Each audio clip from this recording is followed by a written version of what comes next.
සුබ දවසක් වේවා ආදරම්මේ තාත්තේ පුතේ දිවි. මනුස්ස ජීවිතයේ සිතුවිලි නිරන්තරයෙන්ම මිනිස්සෙකුට එනවා. හැබැයි මේ සිතුවිලි මිනිසුන්ට ප්‍රකාශ කරගන්න තරම් ආත්ම විශ්වාසයක් නැතුව යනවා.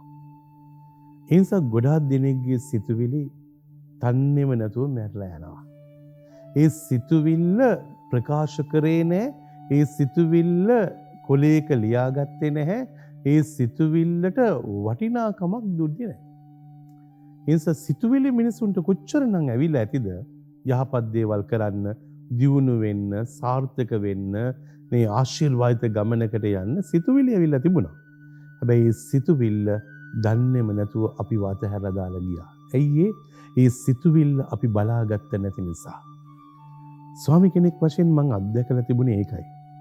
මගේ ජීවිතේටත් මේ සිතුවිලි එනවා. හැබැයි මේ සිතුවිල්ල මම මොකද කරන්නේ?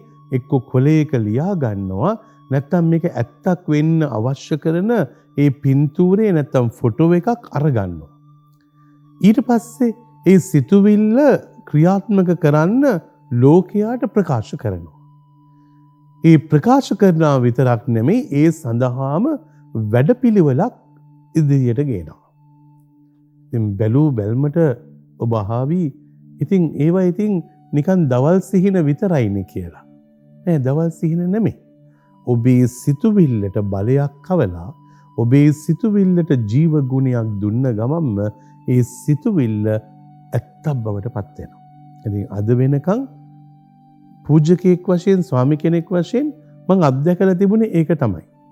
ඒ සිතුවිලි ඇත්තක් බවට පත් වෙනවා, නිර්මාණ බවට පත් වෙනවා, ගමනක් බිමනක් බවට පත් වෙනවා, ගෙවල් දොරවල් බවට පත් වෙනවා, අලිවැටවල් බවට පත් වෙනවා, ස්පිරිතාල බවට පත් වෙනවා.